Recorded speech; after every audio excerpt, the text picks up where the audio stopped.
कहानी उसके लिए नहीं, बस इसके लिए। पति मिहिर की उपेक्षाओं से तंग आ चुकी समीरा ने मनोहर को अपना हमसफर बनाने की सोची तो मिहिर ने भी अरुणा को चुन लिया। मगर फिर मिहिर और समीरा के साथ ऐसा क्या हुआ कि दोनों दोबारा प्यार की डोर में बंध गए। जानने के लिए सुने मेरी कहानी, मेरी जुबानी, उसके लिए नहीं, बस इसके लिए। वृषोबा जनवरी 1 2013 में प्रकाशित। मैं डॉक्टर नीचा श्रीवास्तव, उपनाम मीरू। चलो थोड़ा समय तो मिला, हर वक्त काम ही काम से बोर हो गया हूँ, खुली हवा भी नहीं मिलती। कहते हुए मनोहर ने झील की ओर गाड़ी मोड़ ली। समीरा ने ध्यान नहीं दिया। कितना सुहाना मौसम है, चलो थोड़ा घूम कर आते हैं। पर सर, समीरा हिचकिचाई। किसी आदमी के साथ अकेले घूमने का यह उसका पहला अवसर था। अभी उसकी शादी के दिन ही कितने हुए हैं, लेकिन अपने पति मिहिर के साथ भी वह कहीं नहीं गई। क्या सोचने लगी, पहले झील नहीं देखी? देखो कितना सुंदर पिकनिक स्पॉट बना रखा है, मनोहर चहकर। शादी के तुरंत बाद ही मेरी नौकरी लग गई, और ऐसी नौकरी कि मैं और मेरे पति मिहिर कहीं घूमने नहीं जा सके। अभी भी अजनबी जैसे हैं हम दोनों, समीरा बोली। मनोहर ने समीरा का हाथ अपने हाथ में लेते हुए कहा, धैर्य रखो, सब ठीक हो जाएगा समीरा। उसने देखा समीरा के हाथों की मेहंदी अभी भी खिल रही थी। वह मुस्कुराया, फिर बोला, जानती हो मेहंदी गाढ़ी रची हो तो उसका क्या मतलब होता है? क्या? समीरा ने भोलेपन से आंखें फैला दी।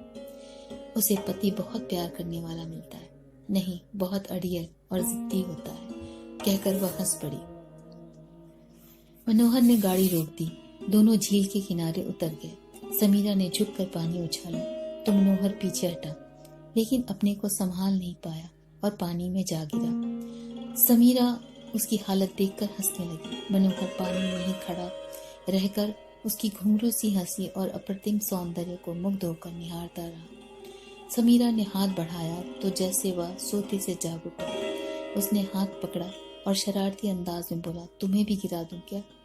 नहीं नहीं, आपको मेरी कसम। मनोहर मुस्कुराता हुआ बाहर आया और बोला, तुम्हारी कसम ने मुझे रोक दिया, वरना। अच्छा, वह हौले से हंस दी। अब ऐसे कैसे ऑफिस जाएंगे? चलो मॉल चलकर कुछ खरीद लेते हैं, वहीं ड्रेसिंग रूम में बदल भी लूंगा। ठीक है। मनोहर ने कपड़े खरीदे, फिर चेंज करने अंदर चला गया। समीरा इधर उधर घूमकर तब तक यूं ही दूसरी चीजें देखने लगी। बगल में ही ज्वेलरी शॉप थी। वाह, कितनी सुंदर कंगन और सेट रखे हैं, और यह फिरोजी सेट तो बेहद खूबसूरत है। वह बुदबुदाई, फिर बोली, एक्सक्यूज मी, क्या फिरोजी सेट कितने का होगा? मैडम, केवल 9,900 का है। ओह, यह तो बहुत कीमती है, पर बहुत प्यारा है। थैंक यू, यूं ही जानकारी के लिए पूछ लिया था, नेक्स्ट टाइम। वह मुस्कुराकर जाने लगी। क्या बात करती है समीरा, तुम्हारे सामने तो ये कुछ भी नहीं। पीछे से आकर मनोहर ने उसके कंधे पर हाथ रख दिया। पैक कर दीजिए इसे, मनोहर ने दुकानदार से कहा। सर आप? समीरा आश्चर्य से उसे देख रही थी। वह मुस्कुरा रहा था। मेरी तरफ से तुम्हारे लिए छोटा सा उपहार, तुम्हारी शादी का, जिसमें तुमने मुझे आमंत्रित नहीं किया। दरअसल मुलाकात ही बाद में हुई, वह दावत तो ड्यू है ही। वह असमंजस में बेचैन खड़ी थी। सर, यह तो ठीक नहीं लगता। घबराओ मत, सैलरी नहीं कटेगी। उसका चेहरा गंभीर हो गया। वह तेज कदमों से निकल गया। सुनिए, इसे आप वापस कर लीजिए, मुझे नहीं लेना। पैसे मैं उन्हें कल पहुंचा दूंगी। मैडम, रसीद कट चुकी है, हम वापस नहीं ले सकते। और रख लीजिए ना इसे, उन्होंने कितने प्यार से दिया है। उसकी तिरछी मुस्कान का अर्थ समीरा ने समझ लिया था। वह चुपचाप मनोहर के पीछे चली गई। नई नई नौकरी है मेरी, वे मेरे बॉस हैं। मैं साफ मना करके उनका अपमान नहीं करना चाहती थी। घर आकर उसने सारी बात मिहिर को बताई। ठीक है समीरा, हम किसी बहाने से उनके ये पैसे लौटा देंगे, मुझे तुम पर पूरा विश्वास है। दिन बीतते गए। मिहिर को किसी अच्छी मल्टीनेशनल कंपनी में नौकरी मिल गई। वह अपने काम में बिजी हो गया। दोनों के पास मिलने का वक्त बहुत कम रहने लगा। आते तो थके हुए, खा पी कर सो जाते। उनकी दिन रात की मेहनत रंग लाती गई। दिनों दिन तरक्की होती गई। दोनों के पास अपनी अपनी गाड़ियां थीं। मैनेजर मनोहर यूं तो शादीशुदा था, पर किसी न किसी बहाने समीरा के इर्द गिर्द घूमता रहता। अपनी पर्सनल खरीदारी के लिए भी वह समीरा को जिद करके ले जाता। फिर रेस्टोरेंट में खाना और इधर उधर की ढेर सारी बातें। समीरा आगे बढ़ने की तमन्ना में इनकार न कर पाती। तरक्की के लिए सबको खुश रखना जरूरी था और गिफ्ट सेट के पैसे भी तो उन्होंने लेने से साफ मना कर दिया था। कितने केयरिंग भी तो हैं वे, हर वक्त मेरा ध्यान रखते हैं। उनकी आंखों में कितना प्यार झलकता है मेरे लिए। और एक मिहिर है, क्या पहने हूँ, कहाँ दर्द है, क्या जरूरत है, कुछ नहीं पूछता, बस अपनी जरूरतें ही बताने लग जाता है। वह सोचती, देखो समीरा, कल सुबह ब्लू शर्ट व व्हाइट पैंट पहनकर जाना है और सुबह जल्दी निकलना है। मेरा टिफिन तैयार कर देना। मैं भी थक गई हूँ, दिन भर ऑफिस में खटती रहती हूँ, लेकिन आज तो बहुत काम था। मुझे अभी भी कुछ फाइलें जरूरी पूरी करके देनी है, इसलिए 2 घंटे तो मुझे कंप्यूटर पर लगेंगे। उस पर भी चाय नाश्ता खाना बनाने का काम भी करना है। उसने बैग फेंकते हुए कहा, तुम खाना कैंटीन में खा लेना, और देखो तुम प्लीज धोबी को कपड़े देते आओ और मेरे ब्लाउज टेलर से लेते आओ। मैं कपड़े चेंज कर किचन में जाती हूँ। तुम थकी हो तो मैं भी आराम करके नहीं आया, अपना काम खुद किया करो।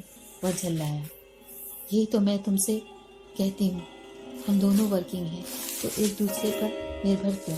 ठीक है, मैं कर लूँगा, तुम्हारी ज़रूरत ही क्या है, कहीं बाहर जाकर खाना भी खा लूँगा। उनके बीच प्यार जैसे खोता जा रहा था। उसकी जगह नफरत घर करने लगी थी। तुम छोड़ क्यों नहीं देती नौकरी?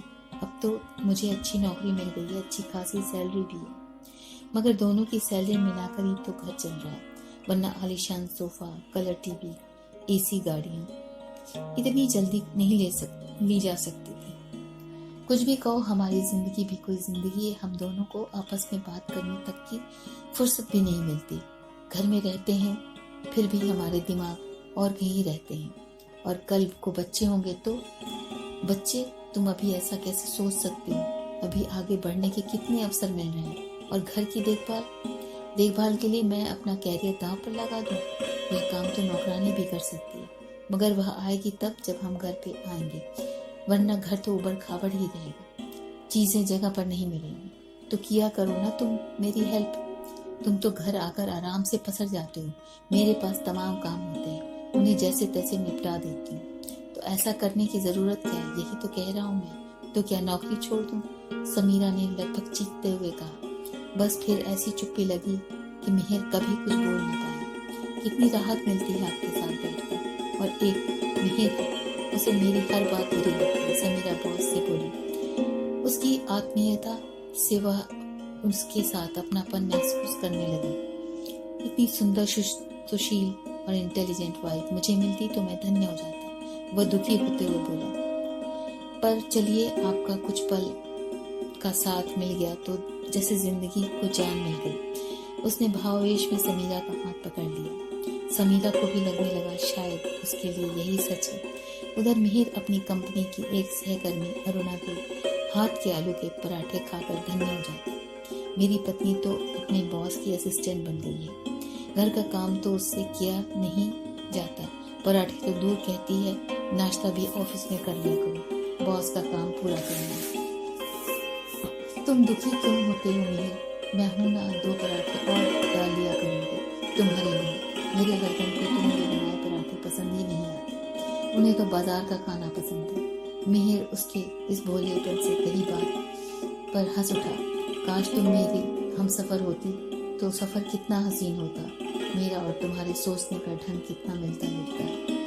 मिहिर और समीरा एक दूसरे से दूर होते जा रहे थे और मिहिर व अरुणा एक दूसरे के करीब आते जा रहे थे। उधर समीरा और मनोहर के प्यार की बेल फैलने लगी थी। नए बने जोड़े धीरे धीरे इतने करीब हो गए, तुम्हें लगता अगर एक दिन के साथ वक्त न बिताया तो न जाने क्या होगा। मर्यादा की हदें तो टूटने ही वाली थी कि एक दिन अजीब इत्तेफाक हुआ। कंपनी की कैंटीन में बैठे बैठे मिहिर अचानक लुढ़क कर जमीन पर जा गिरा। उसे खांसी का दौरा उठा था, वह हिचकी लेकर सांसें ले रहा था।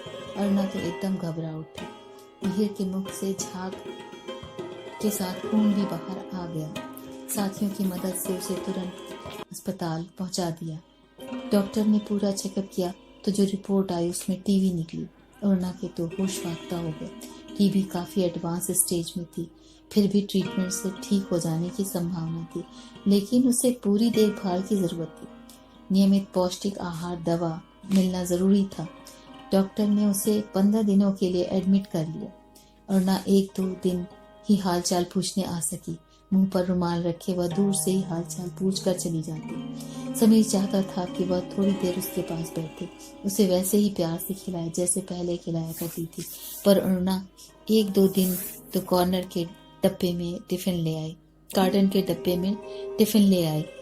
फिर इतनी गंदगी झेलना मेरे बस की बात नहीं, कहकर वह नाक भौं से कोड़कर चलती बनी। उधर समीरा अपने बॉस मनोहर को खुश करने में लगी थी। सर देखिए, जन्मदिन पर आपकी दी हुई साड़ी पहनी है, सुंदर लग रही हूं ना? सच कहूं तो साड़ी में तुम और भी हसीन लगती हो। मनोहर उसका पल्ला उठाकर पीछे आकर घुमाते हुए उसके सिर पर रखने जा रहा था। अरे यह क्या, तुम्हारी पीठ पर तो सफेद दाग है, कहते हुए उसने आंखें मीच ली। मुझे तो पता ही नहीं चला, समीरा बोली। तुमने इतना डीप नेक ब्लाउज न पहना होता तो मुझे भी पता नहीं चलता। मनोहर ने मुंह बिचकाया। पर मिहिर ने तो कभी कुछ नहीं बताया। उसने मन में सोचा, यह व्हाइट स्पॉट तो बिल्कुल ठीक नहीं, तुम इसका लग कर इलाज कराओ वरना यह सारी बॉडी में फैल जाएगा। मनोहर अनमने भाव से कहा, अच्छा मैं चलूं? मुझे कुछ जरूरी काम याद आ गया। तुम जहाँ कहो मैं तुम्हें वहाँ ड्रॉप कर दूंगा।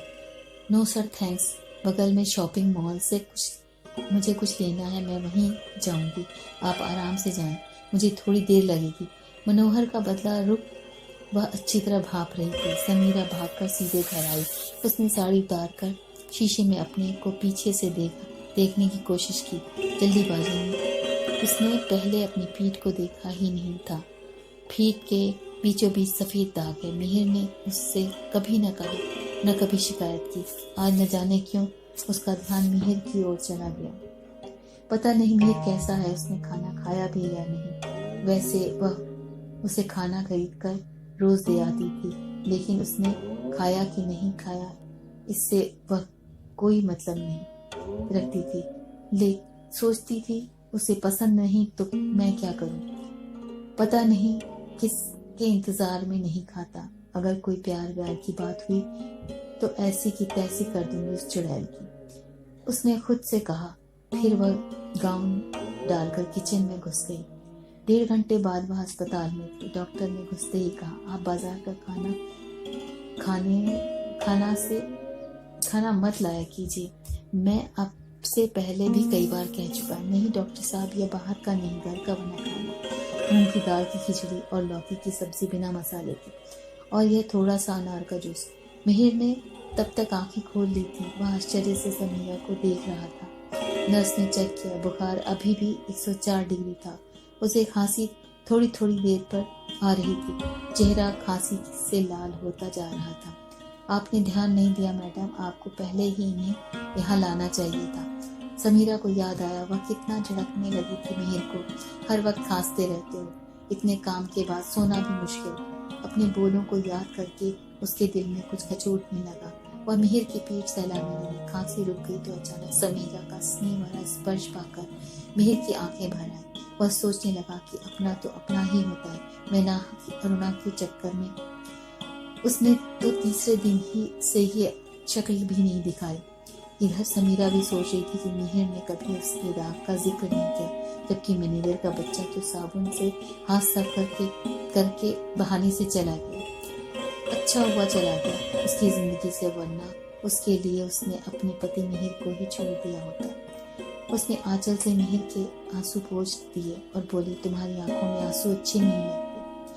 अपने आंसुओं को छिपाने के लिए उसने मिहिर के कंधे पर सिर रख दिया। और आंसू तुम्हारी सुंदर आंखों में तो बिल्कुल भी अच्छे नहीं लगते, इन्हें भी पोंछ डालो, कहकर मिहिर समीरा के केशों को सहलाने लगा जो उसकी पीठ पर झूल रहे थे। धन्यवाद।